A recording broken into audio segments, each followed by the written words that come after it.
السلام علیکم ورحمۃ اللہ وبرکاتہ۔ آواز آ رہی ہے میری؟ جی جزاکم اللہ خیر۔ اعوذ باللہ من الشیطان الرجیم، بسم اللہ الرحمن الرحیم۔ الرحمن علم القرآن خلق الانسان علمہ البیان۔ الحمدللہ آج ہم 27ویں پارے کا سورہ رحمان شروع کر رہے ہیں، اور آج 27واں پارہ اور 28واں پارہ، ان کی چند اہم آیتوں کی تفسیر انشاءاللہ ہم جانیں گے۔ سب میں پہلے سورۃ الرحمن میں کیا چیزیں ہیں ہم اس کو جانتے ہیں۔ سورۃ الرحمن میں اللہ رب العالمین نے اپنی دنیا کی نعمتوں کا تذکرہ کیا ہے، وہ نعمتیں جو اللہ رب العالمین بندوں کو دنیا میں عطا کرے گا، اور اس کے ساتھ ساتھ یہ واحد سورہ ہے میرے خیال سے، جہاں تک میں نے ابھی تک ہم نے پڑھا، کہ اللہ رب العالمین نے اپنی نعمتوں کے طور پر، ایک ہوتا ہے کہ بندے کو نعمت مل گئی اور پھر اس پر احسان جتلانا، اور اللہ رب العالمین احسان جتلانے کا حق رکھتا ہے۔ اللہ رب العالمین احسان جتلانے کا حق رکھتا ہے کیونکہ اللہ رب العالمین ہی تمام نعمتوں کا مالک ہے، لیکن اللہ رب العالمین احسان اس لیے بتاتا ہے کہ تاکہ تم اللہ کی عبادت کرو، تاکہ تم سیدھے راستے پر آ جاؤ۔ انسان جب احسان جتلاتا ہے تو اس کا مقصد یہ ہوتا ہے کہ سامنے والے کو حقیر کرے، حقیر سمجھے، اس کو گرا ہوا سمجھے، یا اس کی تحقیر کرے، اس کی انسلٹ کے مقصد سے کبھی کبھار احسان جتلاتا ہے۔ لیکن اللہ رب العالمین جب احسان جتلاتا ہے تو مقصد اللہ رب العالمین کا تحقیر نہیں ہوتا ہے، بلکہ یہ ہوتا ہے کہ ساری نعمت دینے والی ذات جب اللہ رب العالمین کی ہے تو عبادت کا حق بھی اس کا ہی ہے۔ تو اسی میں سے یہ سورۃ الرحمن ہے۔ اس کے اندر اللہ رب العالمین نے پہلے تو دنیا کی نعمتوں کا ذکر کیا ہے کہ رحمان نے یعنی تمہیں قرآن سکھایا، انسانوں کو پیدا کیا، بولنے کی طاقت دی، سورج اور چاند اللہ رب العالمین نے بنائے، یہ سب کے سب مقرر ہے۔ اسی طرح سے اللہ رب العالمین نے پھر میزان کو قائم، میزان نازل کیا، دنیا کی بے شمار نعمتوں کا اللہ رب العالمین نے ذکر کیا۔ اس کے بعد اللہ رب العالمین نے کئی ساری نعمتوں کے بعد کہا فَبِأَيِّ آلَاءِ رَبِّكُمَا تُكَذِّبَانِ، کہ تم دونوں، کیونکہ سورۃ الرحمن میں اللہ رب العالمین مخاطب ہے، یوں تو پوری قرآن میں اللہ رب العالمین کا خطاب جنوں اور انسانوں سے ہے، جہاں اللہ رب العالمین نے انسانوں کے لیے احکامات نازل کیے ہیں اور انسانوں کو قرآن کے مطابق عمل کرنا ہے، تو جنات کو بھی اس کے مطابق عمل کرنا ہے۔ لیکن یہاں پر اللہ رب العالمین نے دونوں کو خاص کر کے، کیونکہ خاص یہ نعمتوں والی سورہ ہے جس کے اندر اللہ رب العالمین نے اپنی نعمت کا ذکر کیا ہے، تو دونوں سے اللہ رب العالمین نے کہا کہ تم دونوں اپنے رب کی کس کس نعمت کو جھٹلاؤ گے۔ پھر اس کے بعد اللہ رب العالمین نے قیامت میں جنت میں جنتیوں کو جو نعمت ملے گی، جنت میں جنتیوں کو جو نعمت ملے گی، ان ساری نعمتوں کا ذکر کیا، ان ساری نعمتوں کا اللہ رب العالمین نے ذکر کیا کہ جنت میں ان کے لیے کیا بے شمار نعمتیں ہیں۔ ان نعمتوں کو ہمیں چاہیے کہ ہم پڑھیں غور کر کے، اور غور کر کے ان نعمتوں کو پڑھیں۔ اللہ رب العالمین نے ان نعمتوں کے ذکر کرنے کے بعد، کئی ساری نعمتوں کے ذکر کے بعد کیا کہا کہ فَبِأَيِّ آلَاءِ رَبِّكُمَا تُكَذِّبَانِ، کہ تم اپنے رب کی، یعنی اے جنوں اور انسانوں، تم دونوں اپنے رب کی کون کون سی نعمت کو جھٹلاؤ گے۔ اس کے اندر اللہ رب العالمین نے ایک آیت ذکر کی ہے، هَلْ جَزَاءُ الْإِحْسَانِ إِلَّا الْإِحْسَانِ، کہ احسان کا بدلہ احسان کے علاوہ کیا ہو سکتا ہے، یعنی اللہ رب العالمین جو نعمت دے رہا ہے یہ احسان کا بدلہ ہے۔ تم نے اللہ رب العالمین کے حکم کی، اس طریقے سے پیروی کی، اس طریقے سے اللہ رب العالمین کے احکامات کو مانا جیسا کہ اس کا حق تھا، تو اس وجہ سے اللہ رب العالمین نے تمہیں یہ ساری نعمتیں عطا کی ہے۔ یہ سورۃ الرحمن ہے جس کے اندر مختصر طور سے ہم دیکھیں کہ اللہ رب العالمین نے اپنی بے شمار نعمتوں کو ذکر کیا ہے۔ پھر سورۃ الواقعہ شروع ہوتی ہے، اور سورۃ الواقعہ میں اللہ رب العالمین نے جنتیوں کا ذکر کیا ہے اور جہنمیوں کا ذکر کیا ہے۔ پھر جنتیوں میں بھی درجات ہے، جنتیوں میں بھی درجات ہے، ان میں کچھ ایسے ہیں جو اصحاب المیمنہ ہیں، یعنی داہنے ہاتھ والے ہیں، اور دوسرے وہ ہیں جو بائیں ہاتھ والے ہیں۔ داہنے ہاتھ والے یعنی وہ لوگ جو جنت میں جانے والے ہیں، اور بائیں ہاتھ والے یعنی وہ لوگ جو جن کے نام اعمال ان کے بائیں ہاتھ میں دیا جائے گا اور وہ سمجھ جائیں گے کہ ان کا ٹھکانہ جہنم ہے۔ اللہ رب العالمین ہمیں داہنے ہاتھ والوں میں داخل فرمائے۔ پھر والسابقون السابقون، ایک وہ لوگ ہیں جو سبقت کرنے والے ہیں، ایک وہ لوگ ہیں جو سبقت کرنے والے ہیں، اور یہی لوگ اللہ رب العالمین کی نزدیکی حاصل کیے ہوئے ہیں۔ یہ اگلے لوگوں میں سے بہت بڑے ہیں اور پچھلے لوگوں میں بہت کم ہیں، یعنی یہ کہ آدم علیہ السلام سے لے کر کے نبی کریم صلی اللہ علیہ وسلم کی امت تک اس کئی لوگ ہیں، انبیاء کی کئی ساری جماعتیں ہیں، اور پچھلوں میں یعنی بعد میں آنے والوں میں سے تھوڑے ہیں۔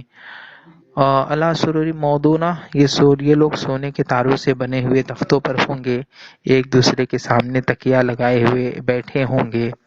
اور ان کے پاس چھوٹے بچے ہمیشہ آمد و رفت کریں گے، ہمیشہ آئیں گے اور جائیں گے۔ یہ چھوٹے بچے کون ہوں گے؟ عموماً لوگ یہ سمجھتے ہیں کہ دنیا میں جو چھوٹے بچے انتقال کر جاتے ہیں وہ ہوں گے، ایسا نہیں ہے۔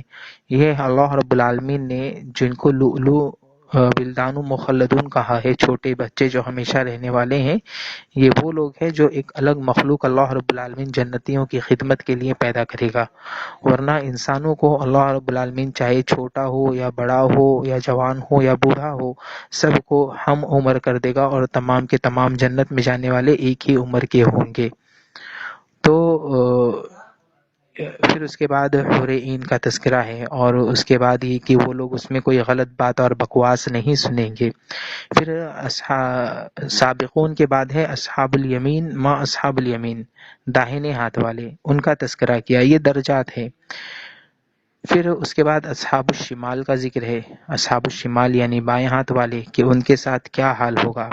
وہ سخت گرم ہوا اور دھوئیں میں ہوں گے، گرم پانی میں ہوں گے، سیاہ دھوئیں کے سائے میں ہوں گے، بلیک جو دھواں ہوگا اس کے سائے میں ہوں گے۔ وہ نہ ٹھنڈا ہوگا اور نہ ہی ان کو سکون عطا کرے گا۔ اور جبکہ دنیا میں ان کا معاملہ کیا تھا، جہنمیوں کا معاملہ دنیا میں یہ تھا کہ یہ اس سے پہلے بہت نازوں میں پلے ہوئے تھے، دنیا کے اندر ہر طرح کی آشائش، ہر طرح کی نعمت ان کے پاس تھی، لیکن آخرت میں ان کو یہ تمام چیزیں نہیں ملے گی۔ اور اسی طرح سے یہ بڑے بڑے گناہوں پر اصرار کیا کرتے تھے، بڑے بڑے گناہوں پر اصرار کرتے تھے، اور یہ بھی کہتے تھے کہ جب ہم مر جائیں گے اور مٹی ہو جائیں گے تو کیا ہمیں دوبارہ اٹھایا جائے گا، کیا ہمیں دوبارہ اٹھایا جائے گا۔ پھر ان کے بارے میں اللہ رب العالمین نے ذکر کیا کہ انہیں کس طرح کا پانی پلایا جائے گا، کس طرح کا پانی پلایا جائے گا۔ یہ چیز ذکر کرنے کے بعد اللہ رب العالمین نے دو طرح کے پانی کا ذکر کیا ہے۔ اللہ رب العالمین نے اپنی نعمت کے طور پر کہ ہم نے تمہیں پانی جو دیا ہے، تمہیں جو زندگی دی ہے، تو کئی ساری نعمتیں اللہ رب العالمین نے اس سورہ کے اندر بھی گنائی ہے، اور اسی میں ہے کہ افرأیتم ما تمنون، یہ بتاؤ کہ جو منی کا قطرہ تم ٹپکاتے ہو، اانتم تخلقونہ ام نحن الخالقون، یہ انسان تم بناتے ہو یا ہم پیدا کرنے والے ہیں۔ تو یہاں پر ایک چیز ہے کہ دیکھیے آج کے زمانے میں اللہ رب العالمین نے بالکل اصل پوائنٹ اور اصل نقطے کو ہی ذکر کر دیا۔ آج کے زمانے میں ٹیکنالوجی یہاں تک آ گئی ہے کہ لوگ کہتے ہیں ہم انسان بنانے کی طاقت رکھتے ہیں، ہم انسان بنانے کی طاقت رکھتے ہیں، تو اللہ رب العالمین نے ان کے اس کا جواب دینے کی ضرورت ہی محسوس نہیں کہ اللہ رب العالمین نے اصل پانی کا ہی ذکر کر دیا کہ تم انسان بنانے کی طاقت رکھتے ہو۔ ٹھیک ہے، ذرا یہ بتاؤ کہ کیا تم اس قطرے کو بنانے کی طاقت رکھتے ہو جس سے انسان بنتا ہے؟ آج کا انسان، آج کے سائنسداں اور ڈاکٹرز یہ کہہ دے کہ ہم انسان بنانے کی طاقت رکھتے ہیں، آئی وی ایف اور جو ٹیکنالوجی ہے، یا ٹیوب بیبی ہے، اس کے ذریعے سے وہ لوگ یہ دعویٰ کر سکتے ہیں کہ ہم انسان بناتے ہیں، لیکن اس خطرہ کہاں سے لاؤ گے؟ ظاہر سی بات ہے وہ خطرہ بنانے والا کون ہے؟ اللہ رب العالمین ہی ہے۔ پھر اس کے بعد اللہ رب العالمین نے کھیتیوں کا اور اسی طرح سے دوسری چیزوں کا ذکر کیا ہے، اور پھر اللہ رب العالمین نے پانی کا ذکر کیا کہ اب اس پانی کی طرف آؤ جو تم پیتے ہو۔ ایک پانی تو وہ ہے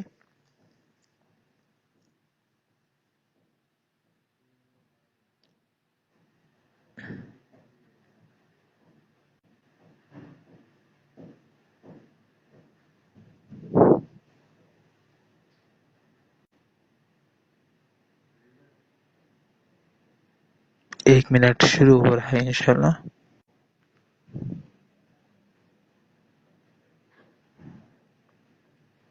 جی، ایک پانی تو وہ ہے جسے اللہ رب العالمین نے جس سے انسان بناتا ہے. دوسرا وہ پانی جو تم پیتے ہو، کیا تم نے اسے بدلیوں سے نازل کیا ہے یا ہم نازل کرنے والے ہیں؟ تم نے اسے بدلیوں سے نازل کیا ہے یا ہم نازل کرنے والے ہیں. پھر وہ آگ جسے تم جلاتے ہو درختوں سے، کیا تم نے اسے پیدا کیا ہے یا ہم پیدا کرنے والے ہیں؟ یہ وہی درخت ہے جس کا ذکر ہم نے پچھلے درس میں کیا تھا کہ عرب جو ہے 2 درخت تھے، مرخ اور عفار. ان دونوں کی ٹہنیاں لے کر کے عرب کیا ہے دونوں کو گھستے تھے اور اس سے آگ جلتی تھی. وہ ہم نے پورا ویڈیو دیکھا تھا کہ کس طریقے سے وہ جلاتے ہیں. تو اللہ رب العالمین نے فرمایا کہ تم نے اس درخت کو پیدا کیا ہے یا ہم پیدا کرنے والے ہیں.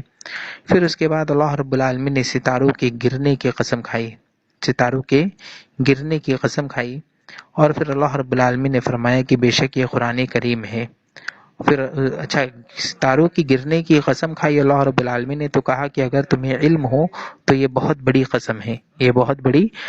ہے کہ ستارے گرتے کس طریقے سے، ستارے ٹوٹتے کس طریقے سے ہے. یہ جو ہے یہ اللہ رب العالمین کی اس میں بہت بڑی حکمت ہے. اور اللہ رب العالمین کا ستاروں کو بنانا اور ان کا توڑنا یا ان کو شیطان کو پھینک کر کے مارنا، اس میں بڑی حکمت ہے اللہ رب العالمین کی. تو اس کو اللہ رب العالمین نے ایک بڑی قسم کہا ہے. انہ لقرآن کریم، بے شک یہ قرآن کریم ہے. فی کتاب مکنون، جو ایک محفوظ کتاب میں ہے، یعنی لوح محفوظ میں ہے. لا یمسہ الا المطہرون، جسے صرف اور صرف پاک لوگ ہی چھوتے ہیں. تنزیل من رب العالمین، یعنی وہ فرشتے ہیں جو پاکیزہ ہے وہی لوگ اس کو چھو سکتے ہیں، لوح محفوظ کو ہر کوئی نہیں چھو سکتا ہے. تنزیل من رب العالمین، یہ اللہ رب العالمین کی طرف سے نازل ہوا ہے. یہ سورہ واقعہ تھا جس میں اللہ رب العالمین نے جنتیوں کے طبقات اور جہنمیوں کے چند گروہوں کا ذکر کیا ہے. پھر سورۃ الحدید آتی ہے. بسم اللہ الرحمن الرحیم. سبح للہ ما فی السماوات والارض وهو العزیز الحکیم، کی تمام تسبیحات اللہ کے لیے جو کچھ آسمانوں میں اور زمینوں میں، یعنی آسمان اور زمین میں جو کچھ ہے سب کے سب اللہ کے لیے ہی تسبیح بیان کرتے ہیں، اور اللہ غالب اور حکمت والا ہے. وہی اول ہے، وہی آخر ہے، وہی ظاہر ہے، وہی باطن ہے، اور وہ ہر چیز کو جاننے والا ہے. وہی ہے جس نے آسمانوں اور زمین کو 6 دن میں پیدا کیا، پھر عرش پر مستوی ہوا. وہ جانتا ہے کہ زمین میں کیا چیز آتی ہے اور اس سے کیا چیز نکلتی ہے. ساری چیزوں کو جاننے والا اللہ رب العالمین ہے. تو اللہ رب العالمین نے اپنی قدرت کا ذکر کیا، پھر اللہ رب العالمین نے ذکر کیا لہٰذا تم ایمان لاؤ اللہ پر اور اس کے رسول پر. وَأَنفِقُوا مِمَّا جَعَلَكُم مُّسْتَخْلَفِينَ فِيهِ، اور خرچ کرو اس مال سے جس میں اللہ نے تمہیں جانشین بنایا ہے. یعنی یہ جو مال ہے آج تمہارے پاس ہے، کل تمہارا انتقال ہو جائے گا تو کسی اور کے پاس چلا جائے گا. یہ مال کسی کے پاس ہمیشہ رہتا نہیں ہے، لہٰذا تمہیں چاہیے کہ اس مال کو اگر تمہاری ملکیت میں آ گیا ہے تو اس مال کو اپنے لیے فائدے والا بنا دو. اب انسان عقل مند ہے، عقل مند انسان کیا کرے گا؟ جو چیز اس کے پاس موجود ہے، عقل مند انسان کیا کرے گا؟ جو چیز اس کے پاس موجود ہے اس کو استعمال کرے گا، اس لیے تاکہ آگے چل کر کے اس کے لیے کام آئے. لیکن جو عقل مند اور دانا نہیں ہوگا، جو ہوشیاری سے کام نہیں لے گا، تو معاملہ ایسا ہو سکتا ہے کہ وہ اس چیز کو رکھے رہے یہاں تک کہ وہ چیز خراب ہو جائے. جیسے مال ہے، مال پڑے پڑے اس کے پاس خراب تو نہیں ہوگا لیکن اس کے کام کا نہیں رہے گا. جب اس کی موت آ جائے گی یا ایک کی کوئی آفت اور مصیبت آ جائے تو اس کے کام کا نہیں رہ جائے گا. تو اسی لیے انسان کو کیا چاہیے؟ اللہ رب العالمین نے فرمایا جس میں اللہ نے تمہیں جانشین بنایا ہے، مطلب دوسروں سے دے کر کے تمہارے پاس لا دیا، دوسروں سے لے کر کے تمہارے پاس لے آیا، تو تم خرچ کرو. نہیں خرچ کرو گے تو جیسا پہلوں سے تمہارے پاس آ گیا تو تمہارے پاس سے آگے چلا جائے گا. پھر اس کے بعد اللہ رب العالمین نے ایمان لانے کی ترغیب دلائی ہے کہ اللہ کے رسول صلی اللہ علیہ وسلم تمہیں اپنے رب پر ایمان لانے کی دعوت دے رہے ہیں تو تم ایمان کیوں نہیں لاتے ہو؟ اور اسی طرح سے اللہ رب العالمین کو قرض دو۔ اللہ رب العالمین کو قرض دینے کا معنی یہ ہے کہ اللہ رب العالمین نے جن جگہوں پر مال کو خرچ کرنے کا حکم دیا ہے خرچ کیا جائے، تو اللہ رب العالمین کیا کرے گا؟ اسے دگنا کر دے گا، اسے دگنا کر دے گا۔ اگر آپ آج خرچ کریں گے تو آپ کو اس کا بدلہ 10 سے لے کر کے 700 گنا اور اس سے بھی زیادہ بڑھا کر کے اللہ رب العالمین دے سکتا ہے۔ تو یہ ہے قرض دینا۔ قیامت کے روز اللہ رب العالمین ایک بندے سے پوچھے گا، میں بیمار تھا تم نے میری عیادت نہیں کی، میں بھوکا تھا تم نے مجھے کھانا نہیں کھلایا، تو بندہ کہے گا اے اللہ، یا میں ننگا تھا تو نے مجھے کپڑا نہیں پہنایا،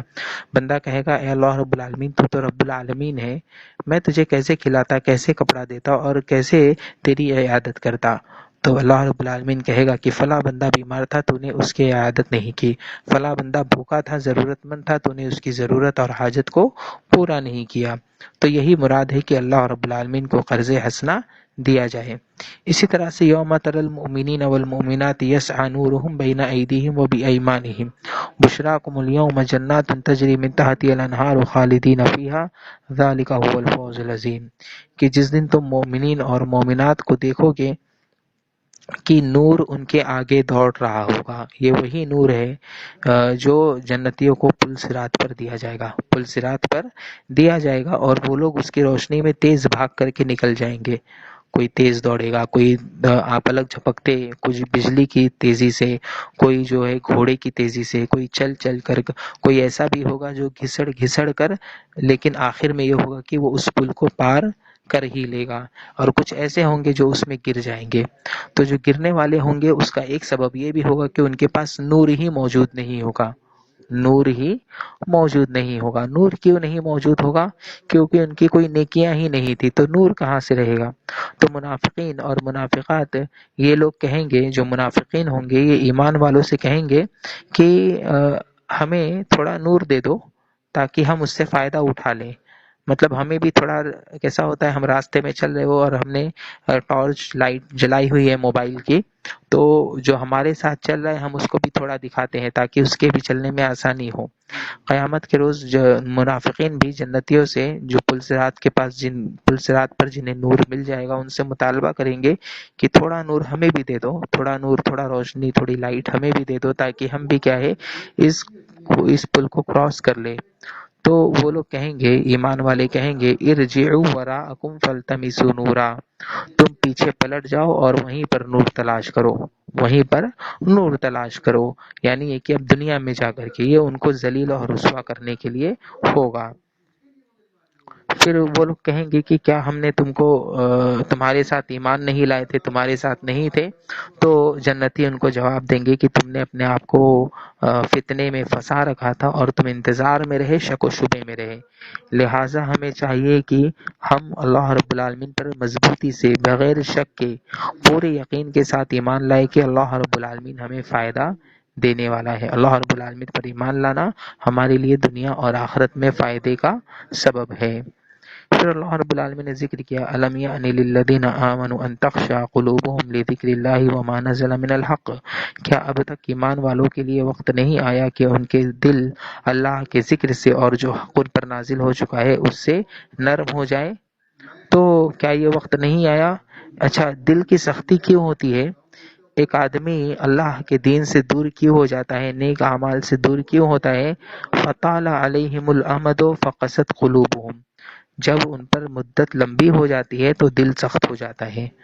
کسی بھی چیز سے مدت لمبی نہیں ہونی چاہیے، اسی لیے اللہ رب العالمین دن میں 5 وقت کی نمازیں فرض کی ہے تاکہ بندہ کیا ہے، وقت وقت پر اللہ رب العالمین کو یاد کرتا رہے۔ کئی ایسے ہوتے ہیں کہ جن کے دل سخت ہو جاتے ہیں عبادت سے دور رہنے کی وجہ سے، اور پھر وہ کیا ہے، فاسقین میں داخل ہو جاتے ہیں، فسق کرنے والوں میں داخل ہو جاتے ہیں۔ لہذا ہمیں اپنے اعمال کو مسلسل اللہ رب العالمین سے جوڑے رکھنا چاہیے، اور اسی طریقے سے اپنی زبان کو ہمیشہ اللہ رب العالمین کے ذکر میں تر و تازہ رکھے، اللہ رب العالمین کے ذکر میں تر و تازہ رکھیں۔ پھر اس کے بعد اللہ رب العالمین نے مصدقین اور مصدقات جو صدقہ دینے والے ہیں ان کی تعریف کی اللہ رب العالمین نے، اللہ رب العالمین نے ان کی تعریف کی۔ پھر دنیاوی زندگی کی حقیقت اللہ رب العالمین نے واضح کیا کہ دنیا کی زندگی کھیل کود اور زینت ہے، وتفاخر بینکم، اور اسی طرح سے آپس میں فخر کا ذریعہ ہے، وتکاثر فی الاموال والاولاد، اور اسی طرح سے مال اور اولاد میں اضافہ کرنے کا ذریعہ ہے۔ مطلب لوگ کیا ہے، دیکھیے دنیا کی زندگی کی ترتیب کو اللہ رب العالمین نے اس آیت میں ذکر کیا ہے کہ دنیا کی زندگی کیا ہے، کھیل اور کود ہے۔ جب بچہ ہوتا ہے کھیلتا ہے اور کودتا ہے نا، کھیل رہا ہے کود رہا ہے، اس کو کچھ فکر نہیں ہوتی ہے۔ جب تھوڑا 12 سال کی عمر کو پہنچا تو اسے زینت کہ میں خوبصورتی اختیار کروں، تو زینت کے لیے وہ کوشش کرتا ہے۔ تو اللہ رب العالمین نے کہا انما الحیات الدنیا لعب و لہو، کہ بے شک دنیا کی زندگی کھیل کود ہے، یہ پہلا مرحلہ۔ دوسرا مرحلہ زینت کا ہے، دوسرا مرحلہ زینت کا ہے، بلکہ تیسرا مرحلہ کہہ لیجئے۔ پہلا مرحلہ لعب ہے کھیل کود کا، اور دوسرا لہو یعنی جو عموماً 8 سال کے جب بچے ہوتے ہیں تو وہ غفلت والے کام کرتے ہیں عموماً، یہ ان کی فطرت میں اللہ رب العالمین نے رکھی، اس ایج میں اللہ رب العالمین نے یہی چیز رکھی ہے کہ جو اللہ کے ذکر سے دور، یعنی آپ اکثر بچوں کو دیکھیں گے جیسے ہی 8 سال کے ہوتے ہیں تو اللہ کے ذکر سے آہستہ آہستہ دور ہونے لگتے ہیں، غافل ہونے لگتے ہیں۔ تو ان کو اس مرحلے میں اللہ کے ذکر سے قریب لانے کی ہمیں کوشش کرنی چاہیے۔ تیسرا مرحلہ ہے زینت کا، جب اور بڑے ہوئے تو اب لڑکیوں کو لڑکوں کو سب کو اچھے کپڑے پہننا ہے، اچھا میک اپ کرنا ہے، اس چیز کی فکر ہوتی ہے۔ وَتَفَاخُرٌ بَيْنَكُمْ، پھر آپس میں فخر کرنا، جب 18 سال سے اوپر ہوئے 22 سال کے ہوتے ہیں تو ایک دوسرے پر فخر کرنا کہ دیکھو میرے پاس فلاں گاڑی ہے، تمہارے پاس کون سی گاڑی ہے، میں فلاں کپڑے پہن رہا ہوں، ایک دوسرے پر فخر کرنا۔ اور جب شادی ہو جاتی ہے تو پھر اس کے بعد مال اور اولاد کی فکر کی کس طرح سے مال زیادہ ہو جائے اور اولاد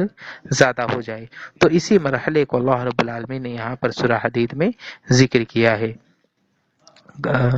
اور پھر اللہ رب العالمین نے آخر میں کہا کہ وَمَا الْحَيَاةُ الدُّنْيَا إِلَّا مَتَاعُ الْغُرُورِ، کہ دنیا کی زندگی نہیں ہے مگر صرف اور صرف دھوکے کا سامان۔ پھر اللہ رب العالمین نے اپنے رب کی مغفرت کی طرف دوڑنے کا حکم دیا ہے کہ دوڑو اپنے رب کی مغفرت کی طرف، جلدی کرو۔ یعنی ایک آدمی کو ہمیشہ نیک اعمال کا جیسے ہی موقع ملے جلدی کرنا چاہیے، سوچنا نہیں چاہیے۔ سوچنے کا کام کہاں پر ہوتا ہے؟ عموماً جب سوچنا ہوتا ہے تو ان دنیاوی معاملات میں سوچنا جائز اور درست ہے کہ ہم کریں یا نہیں کریں، لیکن دین کے معاملات میں، خیر کے معاملات میں سابقوا الی مغفرۃ من ربکم، اپنے رب کی مغفرت کی طرف سبقت کرو، وجنۃ عرضھا کعرض السماء والارض، اور ایسی جنت کی طرف جس کی چوڑائی آسمان اور زمین کے برابر ہے، اعدت للذین آمنوا باللہ ورسلہ، اور جو تیار کی گئے ہے ان لوگوں کے لیے جو ایمان لائے اللہ پر اور اس کے رسولوں پر۔ پھر اللہ رب العالمین نے ان مصیبتوں کا ذکر کیا ہے جو انسانوں کو پہنچتی ہے کہ اللہ رب العالمین نے اسے کتاب میں لکھ دیا ہے ان کو پیدا کرنے سے پہلے، یعنی ہماری پیدائش سے پہلے اللہ رب العالمین نے کتاب میں اسے لکھ دیا تھا۔ تو ایک مومن جو ہوتا ہے اس کا ایمان اور یقین ہوتا ہے کہ اللہ نے لکھ رکھا تھا، تو پھر اس پر پریشان نہ ہو، اور اس پریشانی میں اللہ رب العالمین کے ساتھ کو نہ چھوڑے۔ اللہ رب العالمین کے احکامات اور اللہ رب العالمین نے جن چیزوں کے کرنے کا حکم دیا ہے ان چیزوں کو وہ نہیں چھوڑتا ہے، کیونکہ اس کو پتا ہے کہ اللہ رب العالمین نے اسے پہلے سے ہی لکھ رکھا ہے۔ پھر اس کا فائدہ کیا ہوتا ہے؟ تقدیر پر ایمان کا ایک فائدہ اللہ رب العالمین نے ذکر کیا، لِكَيْ لَا تَأْسَوْا عَلَىٰ مَا فَاتَكُمْ، تاکہ تم افسوس نہ کرو جو تم سے فوت ہو گیا، ہم سے کوئی چیز چھوٹ جائے، ہمارا کوئی بڑا نقصان ہو جائے تو ہمیں اس پر غم اور افسوس نہیں کرنا ہے، کیونکہ اللہ نے تو پہلے ہی لکھ دیا تھا۔ اللہ تعالیٰ نے کیا فرمایا؟ من قبل ان نبرأها، اس کو پیدا کرنے سے پہلے ہی ہم نے لکھ دیا تھا۔ تو جب پہلے ہی اللہ رب العالمین نے لکھ دیا تھا تو پھر افسوس کس چیز پر ہوگا؟ افسوس بالکل نہیں کرنا چاہیے۔ ولا تفرحوا بما آتاکم، اور جو چیز اللہ دے اس پر گھمنڈ نہیں کرنا چاہیے کہ ایک آدمی کبر میں مبتلا ہو جائے کہ یہ اللہ نے مجھے دیا ہے، یا میرے پاس دنیا کی فلاں نعمت موجود ہے کسی کے پاس نہیں موجود ہے، اور وہ اس وجہ سے خود کو بڑا سمجھے، دوسروں کو حقیر سمجھے،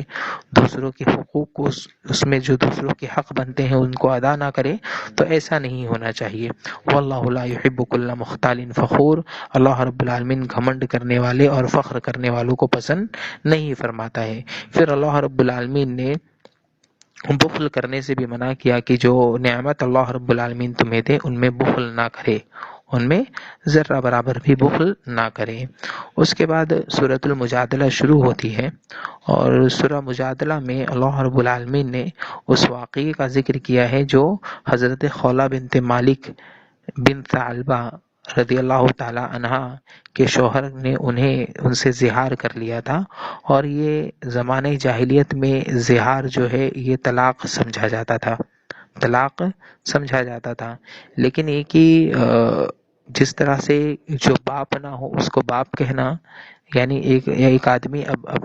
اپنے والد کے علاوہ کسی اور کو اپنا والد کہے، اپنا باپ کہے، تو شریعت نے اسے حرام کیا ہے۔ تو اسی طرح سے کسی اور کو ماں کی پیٹھ کی طرح کہنا، یہ بھی کیا ہے، شریعت نے خاص کر کے بیوی کے معاملے میں اسے حرام کیا ہے، یہ جائز اور درست نہیں ہے۔ تو اب یہ جھوٹ ہے، دنیا میں سب میں بڑا جھوٹ ہے کہ کوئی اپنی بیوی کو کہے کہ تمہاری پیٹھ میری ماں کی پیٹھ کی طرح ہے، یعنی یہ کہ وہ اس کو اپنے اوپر حرام کر لے۔ تو جب اس نے اپنے نہ طلاق دیا اور حرام بھی کر لیا، تو ظاہر سی بات ہے اب اسے بیچ میں پھنسا کر کے رکھنے والا معاملہ ہو گیا۔ تو اللہ رب العالمین نے اس کی سزا یہ مقرر کی ہے۔ اب وہ بوڑھی ہو گئی تھی اور ان کے شوہر نے ان سے یہ کہا، تو وہ پریشان ہوئی کہ اب میں کیا کروں، اب میں کہاں جاؤں گی۔ تو اللہ رب العالمین نے یہ حکم نازل کیا سورہ مجادلہ میں کہ جو لوگ زہار کرتے ہیں اور پھر لوٹنا چاہتے ہیں، اگر طلاق دے دے تو کوئی بات نہیں، لیکن لوٹنا چاہتے ہیں تو انہیں یا تو ایک غلام کو آزاد کرنا ہے، اور اگر ایک غلام نہیں آزاد کر سکتے ہیں تو چھونے سے پہلے 2 مہینے مسلسل روزے رکھنا ہے، 2 مہینے مسلسل روزے رکھنا ہے۔ اگر اس کی بھی طاقت نہ ہو تو پھر 60 مسکینوں کو کھانا کھلانا ہے۔ یہ اللہ رب العالمین نے سزا ان کی مقرر کی۔ پھر ان کے بعد وہ لوگ جو رسول کی مخالفت کرتے ہیں ان کے بارے میں اللہ رب العالمین نے ذکر کیا، اور خاص کر کے یہاں منافقین کے بارے میں ہے کہ منافقین صحابہ کرام کو پریشان کرنے کے لیے کیا کرتے تھے کہ کوئی صحابی مثال کے طور پر راستے سے گزر رہے ہیں تو دو منافق آپس میں بیٹھے ہوئے اپنے سر کو جوڑ کر کے بیٹھ جاتے، گویا کہ وہ کوئی اہم بات کر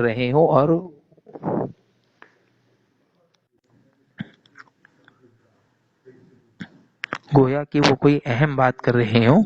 اور اسی طریقے سے وہ پھر صحابی کو تکلیف دینا مقصود ہوتا تھا کہ ہم ایسا آپس میں سرگوشی کریں گے، اپنا ایسا چپ کے بات کریں گے تو صحابی پریشان ہو جائیں گے کہ یہ لوگ کیا بات کر رہے ہیں، ہو سکتا ہے ہم پر کوئی حملہ کرنے والا ہو۔ اور یہی معاملہ صحابہ کے ساتھ ہوتا تھا کہ 2 یا 3 یا 4 منافق آپس میں بیٹھ کر کے سر جوڑ کر کے بیٹھ جاتے تھے، اور جب کوئی صحابی گزرتے تو ایسا بات کرتے اور ایسے آنکھ سے اشارے کرتے جس سے صحابہ پریشان ہو جاتے۔ تو اللہ رب العالمین نے آیت نازل کیا کہ اس طرح سے کرنا جائز اور درست نہیں ہے، مطلب اس عمل کو ہی، جیسے کہ ہم نے اس سے پہلے بھی دیکھا تھا کہ اللہ رب العالمین نے لفظ کو ہی حرام کر دیا کہ تم راعینا مت کہو بلکہ انظرنا کہو، راعینا مت کہو بلکہ انظرنا کہو، تاکہ مطلب یہ کہ دشمن کے لیے کوئی راستہ ہی نہیں چھوڑا اللہ رب العالمین نے۔ تو یہاں پر بھی منافقین کے لیے اللہ رب العالمین نے کوئی راستہ ہی نہیں چھوڑا، اور اللہ رب العالمین کا یہ حکم نازل ہوا کہ اب سرگوشی کرو گے تو تمہیں اس کے لیے صدقہ دینا ہوگا، اس کے لیے صدقہ دینا ہوگا۔ لیکن پھر صحابہ اکرام بھی کبھی کبھار سرگوشی کر لیا کرتے تھے، تو اس لیے اللہ رب العالمین نے بعد میں اس حکم کو اٹھا دیا، لیکن اللہ رب العالمین نے یہ بھی کہا کہ یہ ظلم ہوگا اور پیغمبر کی نافرمانی ہوگی، رسول اکرم صلی اللہ علیہ وسلم کی نافرمانی ہوگی اگر تم گناہ والی سرگوشی کرتے ہو، لیکن اگر نیکی اور تقوی والی سرگوشی کرتے ہو تو یاد رکھو اللہ سے ڈرتے رہو اور اللہ کی طرف ہی تمہیں لوٹایا جانا ہے۔ پھر اس کے بعد سورۃ الحشر شروع ہوتی ہے، اور سورۃ الحشر میں اللہ رب العالمین نے یہود مومنوں کے ساتھ، ایمان والوں کے ساتھ کیسا سلوک کرتے تھے اس کا ذکر اللہ رب العالمین نے کیا، پھر اس کے بدلے میں اللہ رب العالمین نے یہود کے ساتھ کیا معاملہ کیا اس کا ذکر اللہ رب العالمین نے کیا ہے کہ یہود جو ہے وہ صحابہ کرام کو پریشان کرتے تھے، آپ صلی اللہ علیہ وسلم کے خلاف سازشیں کرتے تھے، آپ صلی اللہ علیہ وسلم سے عہد و پیمان بھی ہوا تھا، ان کا معاہدہ بھی ہوا تھا کہ ہم دشمن کا ساتھ کبھی نہیں دیں گے، مطلب مسلمانوں کے دشمنوں کا ساتھ کبھی نہیں دیں گے، لیکن اس کے باوجود وہ مسلمانوں کے خلاف سازشیں کرنے لگے، یہاں تک کہ ایک دفعہ اللہ کے رسول صلی اللہ علیہ وسلم کے اوپر ایک بھاری پتھر پھینک کر کے آپ کو مارنے کی بھی سازش ان لوگوں نے کی، جس سے اللہ رب العالمین نے وحی کے ذریعے سے نبی کریم صلی اللہ علیہ وسلم کو خبردار کر دیا تھا۔ تو اس وقت اللہ رب العالمین نے یہود کو جلا وطن کرنے کا یعنی مدینہ سے نکالنے کا حکم دیا۔ تو جب وہ مدینہ سے نکالے جا رہے تھے تو وہ لوگ اپنے گھروں کو خود سے برباد کرنے لگے، مطلب ہے کہ جو کام کی چیز لے سکتے ہیں، عموماً ہوتا ہے نا، جو کام کی چیز لے سکتے ہیں لے، تو وہ دو نیت سے اپنے گھروں کو توڑ رہے تھے، ایک تو یہ کہ کام کی چیزیں لے اور دوسرا یہ کہ اگر صحابہ یہاں پر آئیں گے تو اس میں کوئی ایسی چیز نہ ہو جو ان کو استعمال کے قابل ملے۔ تو وہی چیز اللہ رب العالمین نے سورۃ الحشر میں ذکر کیا ہے کہ اللہ ہی ہے جس نے اہل کتاب میں سے کافروں کو ان کے گھروں سے پہلے حشر کے وقت نکالا، اور پھر آگے ذکر کیا ہے یخربون بیوتہم بایدیہم وایدی المؤمنین، کہ وہ لوگ اپنے گھروں کو اپنے ہاتھوں سے اور مومنوں کے ہاتھوں سے برباد کر رہے تھے۔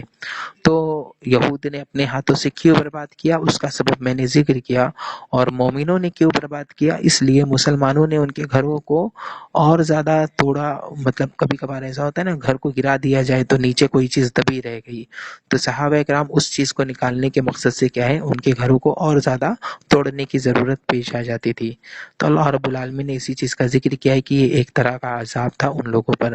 یہ کیوں ہوا، ان کو اللہ نے ان کو دنیا میں جلا وطن کیا اور آخرت میں ان کے لیے عذاب ہے، کیونکہ ان لوگوں نے اللہ اور اس کے رسول کی اطاعت نہیں کی، مخالفت کی، اور جو بھی اللہ اور اس کے رسول کی مخالفت کرے گا اس کے لیے ایسا ہی سخت عذاب ہے۔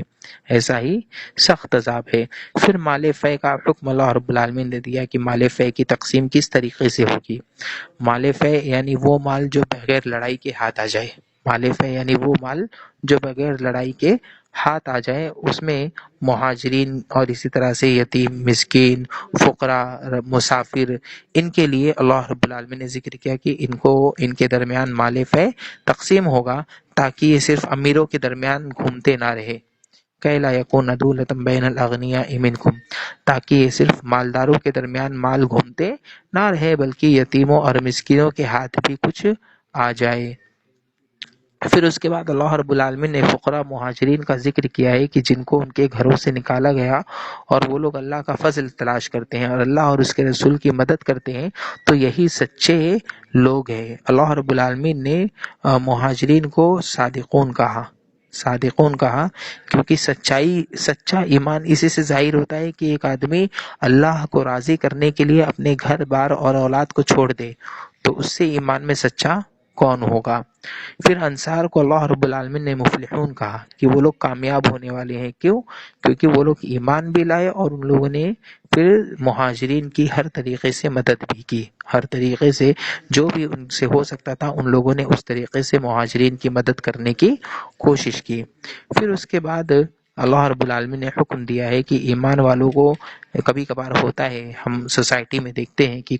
کسی مسلمان کا انتقال ہو گیا تو لوگ سوال کرتے ہیں اس کی نماز جنازہ پڑھے یا نہیں پڑھے، اس کے لیے مغفرت کی دعا کریں یا نہیں کریں۔ یہ سوالات کرنا ایک مسلمان کی شان نہیں ہے۔ ایک مسلمان کا معاملہ تو یہ ہونا چاہیے کہ اگر کسی مسلمان بھائی کا انتقال ہوتا ہے جو اللہ اور اس کے رسول پر، آخرت کے دن پر ایمان رکھتا ہے، نماز کی پابندی کرتا ہے، روزے کا اہتمام کرتا ہے، یا نماز کی فرضیت پر یقین رکھتا ہے، روزے کو مانتا ہے کہ روزہ فرض ہے،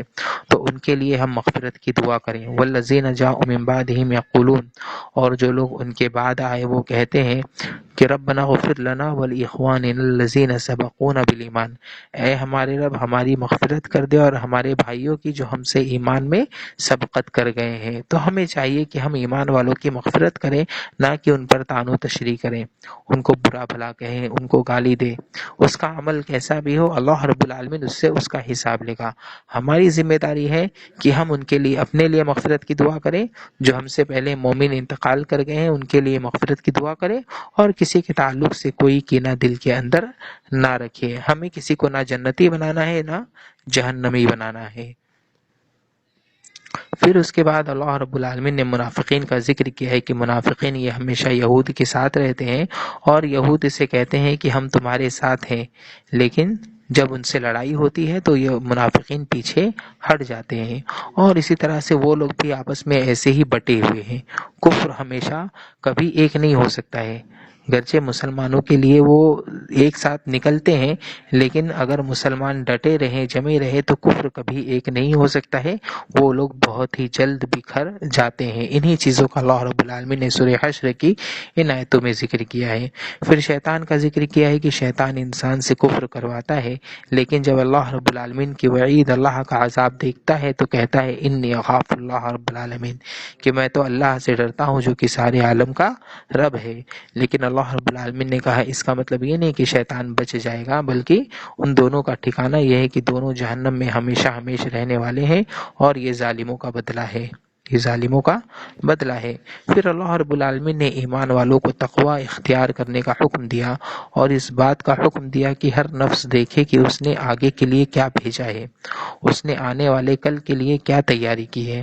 اور آنے والے کل کے لیے تیاری کرنے میں سب میں ضروری چیز یہ ہے کہ آدمی تقوی اختیار کرے، پرہیزگاری اختیار کرے۔ تقوی کیا ہے؟ آدمی دنیا کے گناہوں سے خود کو جتنا زیادہ بچا سکتا ہے بچانے کی کوشش کرے، اور اللہ کے احکامات کی پیروی کرے، یہی چیز تقوی ہے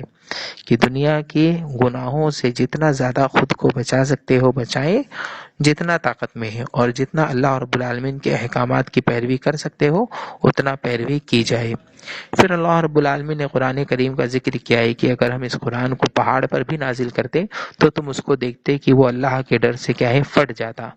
ٹکڑے ٹکڑے ہو جاتا، لیکن انسان جو ہے اس قرآن کو اٹھا لیتا ہے لیکن اس کی اہمیت اور اس کا اہتمام اور اس کے احکامات کی پابندی نہیں کر سکتا ہے۔ پھر اللہ رب العالمین کے اسماء حسنہ کا ذکر ہے، اور اللہ رب العالمین کے اسماء حسنہ کی بڑی فضیلت ہے۔ اللہ کے رسول صلی اللہ علیہ وسلم نے فرمایا ان للہ 99 اسما من احصاها دخل الجنہ، کہ بے شک اللہ رب العالمین کے 99 نام ہیں، جو ان 99 ناموں کو اچھے طریقے سے یاد کر لے۔ احصا کا معنی ہے یاد کرنا اور ان پر ایمان رکھنا، جو ان ناموں کو یاد رکھے ان پر ایمان رکھے تو اللہ رب العالمین، اللہ کے رسول صلی اللہ علیہ وسلم نے فرمایا دخل الجنہ، وہ جنت میں داخل ہوگا۔ پھر اس کے بعد سورۃ الممتحنہ شروع ہوتی ہے۔ سورہ ممتحنہ یہ کب نازل ہوئی تھی؟ اس کے نازل ہونے کا سبب کیا تھا؟ اللہ کے رسول صلی اللہ علیہ وسلم مکہ پر حملہ کرنے کا ارادہ کر رہے تھے۔ ہم نے سورہ فتح میں پڑھا تھا کہ مشرکین مکہ نے کیا کیا تھا؟ عہد و پیمان کو توڑ دیا تھا۔ تو عہد و پیمان کو توڑ دیا تو اللہ کے رسول صلی اللہ علیہ وسلم مکہ پر حملہ کرنے کا ارادہ کر رہے تھے، تو ایک صحابی تھے اور ان کا ایمان بالکل مضبوط تھا، اور وہ اللہ کے سچے بندوں میں ہیں، حاطب بن ابی بلتع رضی اللہ تعالی عنہ۔ لیکن ان سے ایک غلطی ہو گئی۔ غلطی کیا ہوئی؟ غلطی یہ ہوئی کہ اللہ کے رسول صلی اللہ علیہ وسلم کے اس پلان کی خبر انہوں نے مشرکین مکہ کو دینا چاہی۔ اور دینا کیوں چاہی؟ کیونکہ ان کے گھر والے ابھی بھی وہیں پر پھنسے ہوئے تھے، تو انہوں نے سوچا ہم تو حملہ کریں گے اور جیتنا ہمیں ہی ہے، لیکن کم سے کم میں ان لوگوں کو بتا دیتا ہوں تاکہ جب تک میرے بچے اور بیوی وہاں موجود ہے وہ تھوڑا سکون سے رہ لے، اور یہ لوگ میرے بیوی اور بچوں کو پریشان نہ کرے۔ تو اس ارادے سے انہوں نے اولاد کے فتنے میں آ کر کے انہوں نے بتا دیا۔ تو اللہ رب العالمین نے اس آیت کو نازل کیا کہ اے ایمان والو، تم میرے دشمن کو اور اپنے دشمن کو دوست نہ بناؤ، تم ان کی طرف چاہے کتنی ہی محبت ظاہر کرو، وہ جب دشمنی پر آئیں گے تو تم سے اسی چیز کا ذکر اللہ رب العالمین نے کیا ہے کہ چونکہ وہ کفر رکھتے ہیں تو لہٰذا ان سے دوستی نہ کی جائے، اور کئی احکامات کو پھر اللہ رب العالمین نے ذکر کیا۔ پھر اللہ رب العالمین نے فرمایا اگر وہ تم پر قابو پا لے تو تمہارے کھلے دشمن ہو جائیں، یعنی تم ان سے دوستی ظاہر کر رہے ہو، لیکن اگر یہ مشرکین مکہ اور یہ کفار تم پر قابو پا لے تو تمہارے دشمن ہو جائیں گے۔ تو آج بھی مسلمانوں کو سمجھنا چاہیے کہ کافروں سے ایسی باتیں بتانا جو مسلمانوں کی اپنی خاص باتیں ہوں، خاص کر کے اس طرح کی مطلب جو مسلمانوں کو نقصان پہنچانے والی ہو اور ان کو فائدہ پہنچانے والی ہو، تو ایسی باتیں بالکل بھی شیئر نہیں کی جانی چاہیے۔ اسی چیز کا اللہ رب العالمین نے ذکر کیا ہے۔ پھر اللہ رب العالمین نے اسی صحابی کو ہمت دلانے کے لیے کہ مطلب تم یہ عمل کیوں کر رہے ہو، مطلب تو کیا تم نے ابراہیم علیہ السلام کو نہیں دیکھا کہ ابراہیم علیہ السلام نے اللہ کی خاطر اپنے ملک کو چھوڑا، اپنے باپ کو چھوڑا، اور اسی طرح سے اپنے قبیلے والوں سے، اپنے والدین سے انہوں نے کیا ہے منہ پھیر لیا اللہ کو راضی کرنے کے مقصد سے، اپنی قوم کو انہوں نے چھوڑ دیا۔ تو تم ایسا کیوں کرتے ہو، مطلب یہ کہ مسلمانوں کو تکلیف پہنچانے کی کوشش کرتے ہو اور کافروں کا ساتھ دے رہے ہو۔ تو اللہ رب العالمین نے ان کو ایک طرح سے ڈانٹا اور ان کے تعلق سے یہ آیتیں نازل فرمائی۔ لیکن یہاں پر جب وہ صحابی ان کے اللہ کے رسول صلی اللہ علیہ وسلم یہاں پر ہوا یہ تھا کہ صحابی نے ایک عورت کے ذریعے سے پیغام بھیجا، اور اس عورت نے اس چٹھی کو اپنے بالوں میں چھپایا ہوا تھا، لونڈی تھی، وہ لونڈی نے اپنے بالوں میں چھپایا ہوا تھا، اور حضرت علی رضی اللہ تعالیٰ عنہ اسے لے کر آئے۔ پھر اللہ کے رسول صلی اللہ علیہ وسلم نے حضرت حاتب سے پوچھا تو انہوں نے سچ سچ بتا دیا، تو اللہ رب العالمین، اللہ کے رسول صلی اللہ علیہ وسلم نے انہیں معاف کر دیا، اور اللہ رب العالمین نے پھر تمام مسلمانوں کے لیے ایک ہدایت نازل کی کہ دیکھو آج یہ غلطی ہو گئی ہے، لیکن آگے سے تم ایسی غلطی دوبارہ مت کرنا۔ تو انہی چیزوں کا اور چند منافقین کے چند معاملات کا اللہ رب العالمین نے ذکر کیا ہے سورہ ممتحنہ میں۔ پھر اس کے بعد سورہ ممتحنہ میں ہی دیکھیے جو صلح حدیبیہ ہوئی تھی اس کے اندر ایک پوائنٹ لکھا ہوا تھا کہ اگر کوئی، وہاں پر کیا لکھا ہوا تھا، اگر کوئی، احد لفظ لکھا ہوا تھا، احد یعنی کوئی آدمی، احد کا معنی ہے کوئی آدمی، تو اگر کوئی آدمی مکہ سے مسلمان ہو کر مدینہ آئے تو تم واپس کرو گے، لیکن اگر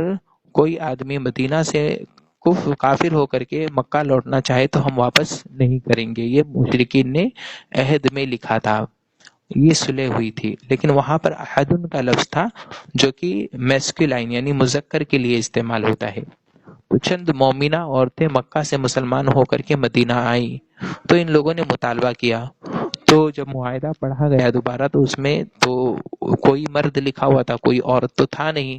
تو اللہ کے رسول صلی اللہ علیہ وسلم صحابہ اکرام نے کہا کہ دیکھو یہاں پر احد لکھا ہوا ہے، اور احد میں مذکر یعنی آدمی داخل ہوتے ہیں، عورتیں داخل نہیں ہوتی ہے، لہٰذا ہم عورتوں کو نہیں بھیجیں گے۔ تو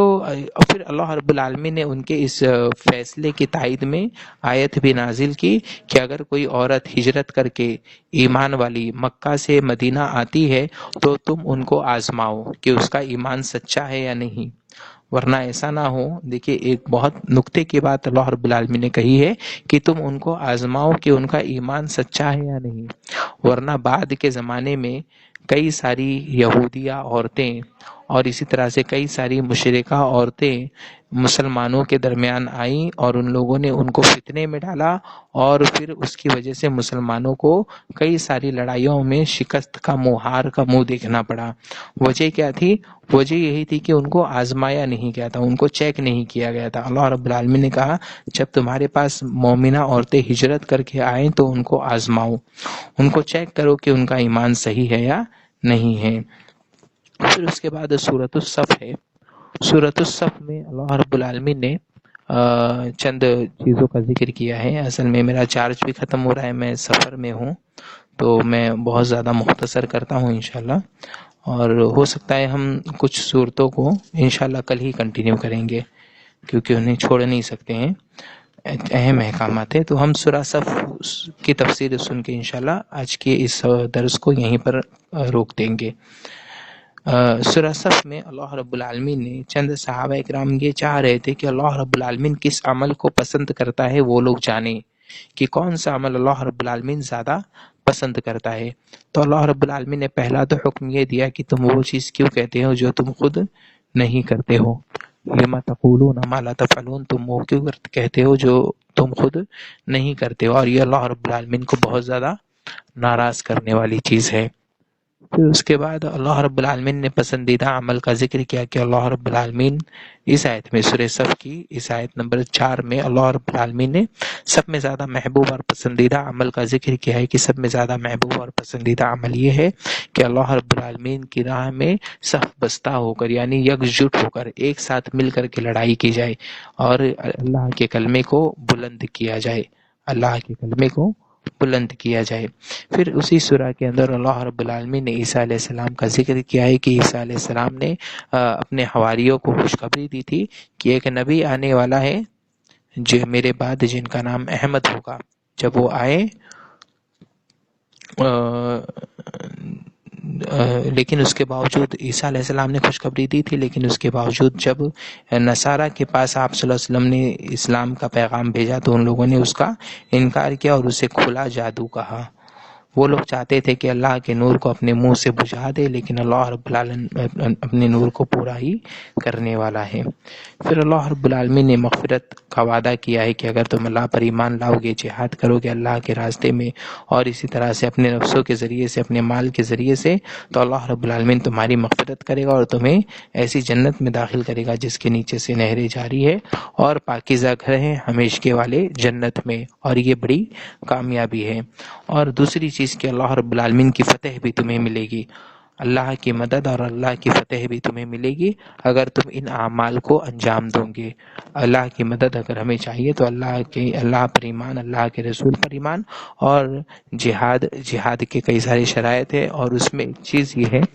کہ جہاد کے ساتھ ساتھ جہاد بھی دعویٰ، یعنی زبان کے ذریعے سے پیغام پہنچانا، قلم کے ذریعے سے پیغام پہنچانا، یہ ساری چیزیں جہاد میں داخل ہوتی ہے، اور جہاد کا کئی سارا مرحلہ ہوتا ہے، لہٰذا وہ تفصیل جو ہے اس کی جگہ پر ہم جاننے کی کوشش کریں۔ ہمیں چاہیے کہ ہم اس کے تمام معاملات کو جانیں اور سیکھیں۔